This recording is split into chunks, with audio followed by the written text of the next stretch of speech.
जय हिंद दोस्तों, नमस्कार। तो दिन भर की बड़ी खबर आपको बताएंगे, जहां सबसे पहले बताएंगे जो आपको चौंका देगा दोस्तों। दरअसल कनाडा में हिंदुओं पर जो हमला हुआ खालिस्तानियों द्वारा, उसमें पुलिस वाला भी शामिल था। जी हाँ, पुलिस का व्यक्ति खुद खालिस्तानियों के सपोर्टर में झंडा लेकर खड़ा था दोस्तों, खालिस्तानियों के साथ खड़ा था। बताएंगे आपको, जिसके बाद उस पुलिस अधिकारी पर क्या एक्शन लिया गया है भारत के दबाव के बाद। और इतना ही नहीं दोस्तों, ट्रूडो की तरह कनाडा पुलिस भी खालिस्तानी प्रेम दिखाते हुए हिंदुओं के विरोध प्रदर्शन को अवैध बता दिया। जी हाँ, खुद कनाडाई पुलिस की जुबानी आपको सुनवाएंगे। साथ ही साथ बताएंगे जयशंकर जी ने ऑस्ट्रेलिया में खड़े होकर कनाडा को लगाई तगड़ी वाली लताड़, क्या कहा उन्होंने। साथ ही साथ रूस ने नहीं दिया पाकिस्तान को S-400 मिसाइल, तो अब हिमार्स किलर S-350 मिसाइल के लिए गिड़गिड़ा गया पाकिस्तान। क्या भारत को भी झटका देंगे व्लादिमीर पुतिन इस मिसाइल को लेकर? इसी के साथ आपको बताएंगे पाकिस्तान में फिर चीनी नागरिकों पर बरसी गोलियां, कुछ ही महीनों में हमले की तीसरी बहुत बड़ी घटना। इस बार चाइना पाकिस्तान को वाकई में नहीं छोड़ने वाला दोस्तों। वैसे भी वो अल्टीमेटम अंतिम वाला दे चुका था पाकिस्तान को, लेकिन इस हमले ने चीन को खून के आंसू रुला दिया है दोस्तों। अब देखना ये होगा, बताएंगे आपको क्या एक्शन ले सकता है चाइना। साथ ही साथ एक से एक बड़ी खबर बताने वाले हैं, बस आप वीडियो के लास्ट तक बने रहिएगा। और खबरों में आगे बढ़ने से पहले अपने देश भारत का पुरजोर समर्थन करते हैं तो वीडियो को लाइक करके, चैनल को सब्सक्राइब करके, बेल आइकन दबा के कमेंट में जय हिंद अवश्य कह दीजिएगा। बात करें पहली बड़ी खबर की, जहां ट्रूडो की तरह कनाडा पुलिस भी खालिस्तान का प्रेमी निकला, हिंदुओं के विरोध प्रदर्शन को बता दिया अवैध और खालिस्तानियों पर बरतने लगे नरमी। जी हां, खालिस्तान समर्थक कार्यकर्ताओं को निशाना बनाने में भारत सरकार के शामिल होने के आरोपों के कारण भारत कनाडा संबंध अब तक के सबसे निचले स्तर पर हैं। हाल ही में कनाडा में हिंदू मंदिरों पर हमले की घटनाएं बढ़ गई हैं, जिनमें खालिस्तान समर्थकों की कार्रवाइयों में तेजी आई है। प्रधानमंत्री जस्टिन ट्रूडो की तरह कनाडा की पुलिस भी खालिस्तानियों को लेकर नरमी बरत रही है। ग्रेटर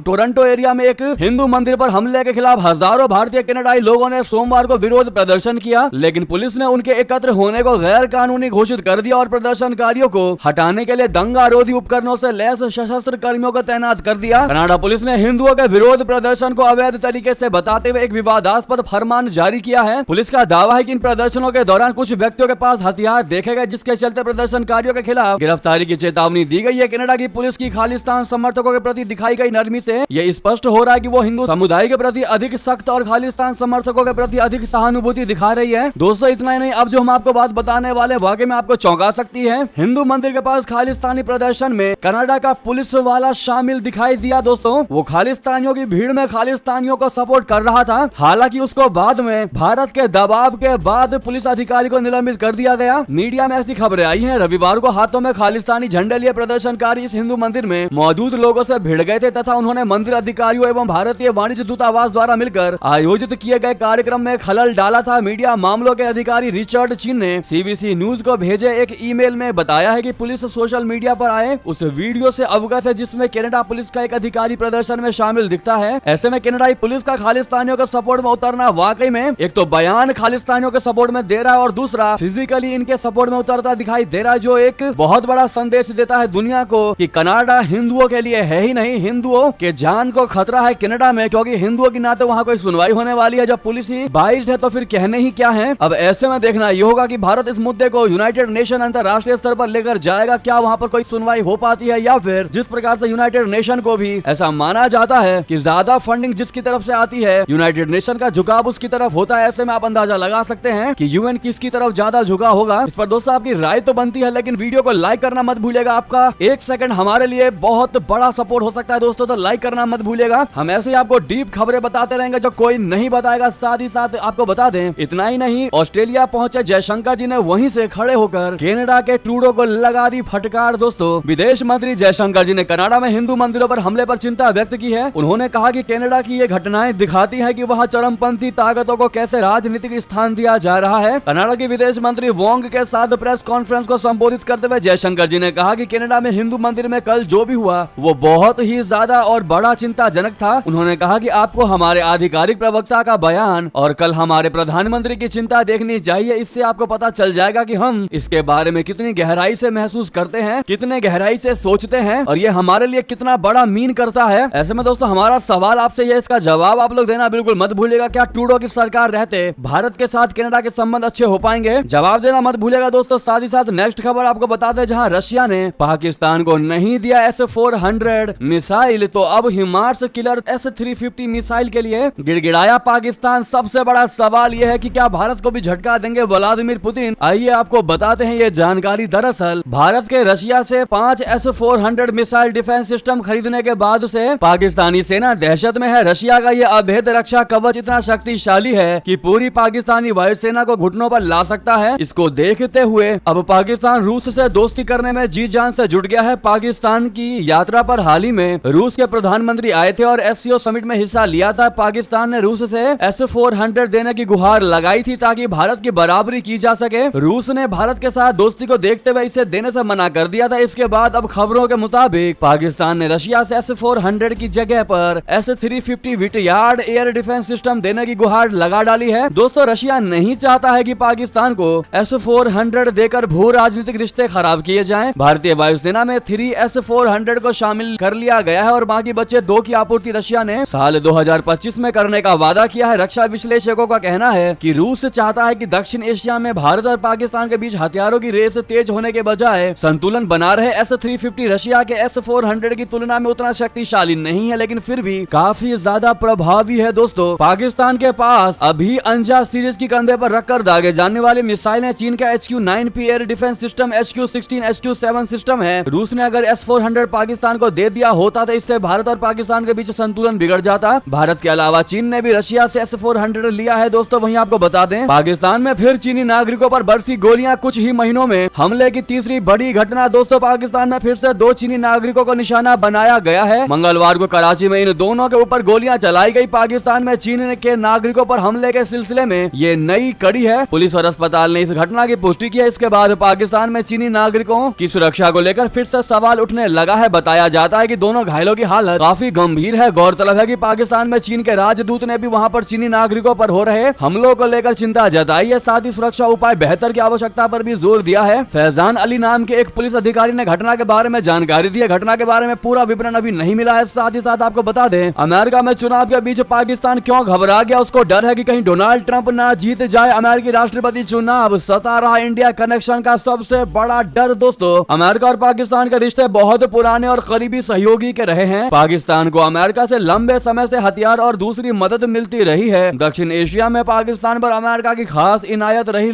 लेकिन हालिया वर्षों में दोनों देशों के रिश्ते में गर्माहट कम हुई है। ऐसे में पाकिस्तान की नजर इस बात पर लगी है कि अमेरिकी चुनाव के नतीजे क्या होंगे। पाकिस्तान के लोगों को खास तौर से डोनाल्ड ट्रंप सत्ता में आने पर अमेरिका की ओर से सख्ती का अंदेशा है। पाकिस्तान की मुनज्जा सिद्दीकी ने द न्यूज के लिए अपने लेख में अमेरिका चुनाव नतीजे के अपने देश से रिश्ते पर पड़ने वाले असर का विश्लेषण किया है। वो कहती हैं कि वास्तविकता यह है कि अमेरिकी चुनाव में कोई भी जीत जाए, पाकिस्तान के साथ वो अपने संबंधों को चीन और कुछ हद तक भारत और ईरान के साथ अपने संबंधों के लेंस के जरिए से ही देखेगा, जैसा वो अब भी कर रहा है। ये जरूर है कि अगर ट्रंप राष्ट्रपति बने तो उनका हाव भाव कुछ आक्रामक होगा और बयानबाजी के साथ वो ज्यादा स्पष्ट रुख अपनाएंगे। सिद्दीकी कहती है कि अमेरिका का राष्ट्रपति डोनाल्ड ट्रंप बने या फिर कमला हैरिस बने, पाकिस्तान को अपने नाजुक संतुलन को बनाए रखने के लिए बेहतर कूटनीति की आवश्यकता पड़ेगी। पाकिस्तान अभी भी अमेरिका के लिए अहमियत रखता है और कई क्षेत्रों में दोनों देशों का काफी सहयोग है। ऐसे में अमेरिकी राष्ट्रपति चुनाव के नतीजों से पाकिस्तान अमेरिका संबंधों में नाटकीय रूप से बदलाव नहीं आएगा। रिश्तों में कुछ बदलाव आ सकते हैं जिनसे पाकिस्तान को निपटना ही पड़ेगा। यानी कि दोस्तों, पाकिस्तान को खास तौर से डर है डोनाल्ड ट्रंप को लेकर कि अगर डोनाल्ड ट्रंप आ गए तो वो अपने बयान से पाकिस्तान को बिल में घुसा देंगे। लेकिन जब बात आएगी भारत के साथ रिश्तों को लेकर तो प्रधानमंत्री नरेंद्र मोदी जी को अपना दोस्त बताते हैं डोनाल्ड ट्रंप। लेकिन कभी भी आपने किसी भी देश को ये कहते हुए नहीं सुना होगा कि शहबाज शरीफ, नवाज शरीफ या फिर कोई भी पाकिस्तान के बड़े ओहदे पर बैठे प्रधानमंत्री पद, राष्ट्रपति पद के नेता इन देशों के दोस्त हो या फिर इनका भाई हो। ऐसा कभी आपने किसी के मुंह से नहीं सुना होगा। लेकिन भारत को लेकर हमेशा से आपने सुना होगा दोस्तों कि कोई भी देश में प्रधानमंत्री मोदी जी चले जाएं या फिर किसी भी देश का बड़ा नेता भाषण दे रहा हो और वो मोदी जी को लेकर अपना दोस्त उनको ना बताए, ऐसा हो ही नहीं सकता। और यही सबसे बड़ा आज कारण है कि भारत विश्व गुरु बन चुका है। दोस्तों, ऐसे में मेरा भारत महान फिर से कह दीजिएगा दोस्तों। और अभी तक आपने लाइक नहीं किया है तो लाइक करके हमें सपोर्ट कर दीजिए। साथ ही साथ अगली खबर बता दें, सुखोई 57 को चीन क्यों भेज पछता रहे हैं व्लादिमीर पुतिन? चीनी सोशल मीडिया में रूसी लड़ाकू विमान का उड़ा मजाक। जी हाँ, रूस का अत्याधुनिक लड़ाकू विमान सुखोई 57 जुलाई एयर शो में भाग लेने के लिए पहली बार चीन पहुंचा है। इस लड़ाकू विमान के चीन दौरे की पूरी दुनिया में चर्चाएं हो रही हैं। सुखोई 57 एक स्टील्थ लड़ाकू विमान है जो कई अत्याधुनिक तकनीकों से लैस है। ऐसा पहली बार होगा जब रूसी सुखोई 57 को चीन में आयोजित किसी एयर शो में प्रदर्शित किया जाएगा। हालांकि अभी तक ये निश्चित नहीं है कि यह लड़ाकू विमान एयर शो के दौरान उड़ान भरेगा भी या नहीं। इसके पहले सुखोई 57 को दुबई एयर शो में प्रदर्शित किया जा चुका है। ऐसे में सुखोई 57 के चीन दौरा सोशल मीडिया में भी छाया हुआ है। जी हाँ, सुखोई 57 की आलोचना ने रशिया की टेंशन को बढ़ा दिया है। अब रशिया को इस विमान के लिए चीन के दिल को जीतना या नया विदेशी खरीदार ढूंढना और ज्यादा मुश्किल हो गया। हालांकि रशिया का सुखोई 57 को चीनी एयर शो में भेजने का मुख्य उद्देश्य यही था। उसने अपने विमान की कमियों की झलक पूरी दुनिया को दिखा दी है। साथ ही साथ आपको बता दें, विकिपीडिया को भारत सरकार ने भेजा नोटिस पक्षपाती और गलत जानकारियां साझा करने का लगा दिया आरोप। दोस्तों, भारत सरकार ने विकिपीडिया को एक पत्र भेजा है जिसमें प्लेटफॉर्म पर प्रकाशित जानकारी के बारे में कुछ गंभीर सवाल उठा दिए हैं। सूत्रों के अनुसार सरकार ने विकिपीडिया पर आरोप लगाया है कि वो जानकारी में पक्षपाती है और गलत सूचना देता है। इसके अलावा सरकार ने विकिपीडिया से यह भी पूछा है कि उसके एक मध्यस्थ यानी इंटरमीडियरी के रूप में क्यों माना जाता है, जबकि उसे पब्लिशर के रूप में क्यों नहीं माना जाता। भारत सरकार का कहना है कि विकिपीडिया पर कंटेंट की सटीकता और निष्पक्षता पर सवाल उठाए जा रहे हैं, क्योंकि वहां कुछ संपादकों का एक छोटा समूह कंटेंट पर अत्यधिक नियंत्रण रखता है, जिससे वो न्यूट्रल नहीं रहता। विकिपीडिया पर प्रकाशित जानकारी को लेकर ये सवाल इसलिए उठे हैं क्योंकि कभी कभी उसमें गलतियां भी पाई जाती हैं जो पाठकों के लिए भ्रम पैदा कर सकती है। जी हाँ, तो वहीं आपको बता दें, पाकिस्तान में कंगाली के हालात, अध्यापकों को 8 महीने से नहीं मिली सैलरी, मजदूरों से भी कम है उनका वेतन, अब सड़कों पर उतर आए हैं हजारों टीचर। दोस्तों, पाकिस्तान की आर्थिक स्थिति खराब है और अब हालात ये हो चुके हैं कि वो स्कूलों में पढ़ाने वाले अध्यापकों को सैलरी भी नहीं दे पा रही है। पाकिस्तान के खैबर पख्तूनख्वा राज्य में सरकारी अध्यापकों को बीते 8 महीने से सैलरी नहीं मिली है। इसके चलते स्कूलों में पढ़ने वाले लाखों छात्र छात्राओं का भविष्य अधर में लटक गया है। अब टीचर दोस्तों विरोध प्रदर्शन कर रहे हैं, जिससे इन स्कूलों छात्राओं का भविष्य प्रभावित हो रहा है। यह विरोध प्रदर्शन ऐसे समय शुरू हुआ जब पाकिस्तान खराब आर्थिक स्थिति से जूझ रहा है। देश का रुपया लगातार डॉलर के मुकाबले कमजोर होता जा रहा है और बेरोजगारी, महंगाई की समस्या बढ़ती जा रही है। द डॉन की रिपोर्ट के मुताबिक प्रिंसिपल तक को सार्वजनिक वाहन का इस्तेमाल करके स्कूल पहुंचना पड़ रहा है। ऐसी हालत, जर्जर हालत हो चुकी है स्कूल की और स्कूल के शिक्षकों की। साथ ही साथ आपको बता दें, बांग्लादेश ने 7200 करोड़ का बकाया नहीं चुकाया तो अदानी पावर ले सकती है सबसे बड़ा फैसला। दोस्तों, हाल ही में राजनीतिक उथल पुथल का शिकार हुआ बांग्लादेश अब एक बार फिर परेशानी में है। इस बार देश में अंधेरा छाने का खतरा पैदा हो गया है। कारण है पावर कंपनियों का बकाया न चुकाया जाना। बांग्लादेश को सबसे अधिक बिजली की आपूर्ति करने वाली कंपनी अदानी पावर करती है। खबर है कि अदानी समूह की कंपनी ने पड़ोसी देश की सरकार को बिजली का बकाया राशि, जो कि 85 करोड़ डॉलर यानी करीब 7200 करोड़ रुपए के पार पहुंच गई है, उसको चुकाने के लिए इसी महीने की 7 तारीख तक का समय दिया है। अगर इस समय सीमा तक बांग्लादेश की ओर से बकाया भुगतान नहीं किया जाता तो वहां की बिजली आपूर्ति रोकी जा सकती है। अदानी समूह की company Adani power Jharkhand limited यानी APJL अपने गोड्डा स्थित प्लांट से बांग्लादेश की सरकारी बिजली company Bangladesh power development board को उसके कुल बिजली खर्च का 30% आपूर्ति करती है। अगर APJL ने बांग्लादेश की पावर सप्लाई रोक दी तो पड़ोसी देश में बिजली का गंभीर संकट पैदा हो सकता है और उसे ब्लैक आउट का सामना करना पड़ सकता है। वहीं आपको बता दें, अमेरिकी राष्ट्रपति चुनाव पर सट्टा बाजार ने कर दी भविष्यवाणी। ट्रंप या फिर हैरिस में से कौन जीतेगा चुनाव? सटोरियो के द्वारा क्या है इनकी भविष्यवाणी, बता दें। 2024 अमेरिकी राष्ट्रपति चुनाव के लिए आज मतदान होने जा रहा है, या यूं कहे मतदान शुरू भी हो चुका है 4:30 बजे भारत के समय के अनुसार, और मुकाबला काफी ज्यादा दिलचस्प बन चुका है। हालांकि पोल में डेमोक्रेटिक उम्मीदवार कमला हैरिस और रिपब्लिकन उम्मीदवार डोनाल्ड ट्रंप के बीच कड़ी टक्कर दिखाई दे रही है, लेकिन सट्टा बाजार में पूरी तरह से बदलाव देखने को मिल रहा है। द गार्डियन की रिपोर्ट के मुताबिक एक सट्टा बाजार में आगे चल रहे डोनाल्ड ट्रंप को 5 नवंबर के चुनाव की पूर्व संध्या पर कमला हैरिस ने पीछे छोड़ दिया है। सट्टेबाजों के रुझान के अनुसार ट्रंप की जीत की संभावना बेहद कम हो गई है। पॉली मार्केट ने सोमवार को उन्हें 58% पर रखा है, जो पिछले सप्ताह 67% था, जबकि कलशी ने उन्हें 53% पर रखा है, जो पिछले हफ्ते 65% था। हालांकि ये दोनों सट्टा बाजार अभी भी ट्रंप को आगे दिखा रहे हैं। पॉली मार्केट और कलशी 2 प्रमुख सट्टेबाजी एप्लीकेशन है जिनकी हाल ही में एप्लीकेशन स्टोर पर काफी मांग है। द गार्डियन की रिपोर्ट के मुताबिक एक अन्य सट्टेबाजी प्लेटफॉर्म प्रेडिक्टेट, जिसने लगभग 1 महीने में पहली बार कमला हैरिस की जीत की संभावना को ट्रंप से ज्यादा बताया है। प्रेडिक्टेट ने पाया है कि डेमोक्रेट कमला हैरिस की जीत की संभावना 53% है, जबकि ट्रंप की जीत की संभावना 51% है। चुनाव अभियान के दौरान सट्टेबाजी बाजार में जबरदस्त उछाल देखा गया। दोस्तों, कई सट्टेबाजी बाजारों ने इस बात का पूर्वानुमान लगाया है कि चुनाव जीतने की संभावना किसकी अधिक है। ये भी आम जनमत सर्वेक्षणों से लिया गया है। बहरहाल दोस्तों, आपके हिसाब से कौन होने चाहिए अमेरिकी चुनाव के सभा शेर, यानी कि अमेरिकी प्रेसिडेंट कौन होने चाहिए अगले? साथ ही साथ दोस्तों, आपको नेक्स्ट खबर बता दें, भविष्य में चुनाव नहीं लड़ना चाहता। जी हाँ, महाराष्ट्र में मतदान से 15 दिन पहले शरद पवार ने कर दिया बहुत बड़ा ऐलान, दिया सबको चौंका। जी हाँ, कद्दावर नेता और राष्ट्रपति कांग्रेस पार्टी राकांपा SP के प्रमुख शरद पवार ने घोषणा की है कि वो भविष्य में कोई भी चुनाव नहीं लड़ना चाहते। उनकी ये घोषणा ऐसे समय में आई है जब महाराष्ट्र में विधानसभा चुनाव होने हैं। बता दें कि राज्यसभा में उनका कार्यकाल भी समाप्ति की ओर है। गौरतलब है कि कि शरद पवार 3 बार महाराष्ट्र के मुख्यमंत्री रह चुके हैं। पवार ने ये बात बारामती में अपनी चुनावी यात्रा के दौरान जनता को संबोधित करते हुए कही, जहां वे अपने पुत्र युगेंद्र पवार के चुनाव प्रचार के लिए पहुंचे थे। जी हां, साथ ही साथ बता दें उत्तर प्रदेश की तरह झारखंड में भी माफिया को खत्म करने के लिए बीजेपी को सत्ता में लाए। जी हां, सीएम योगी ने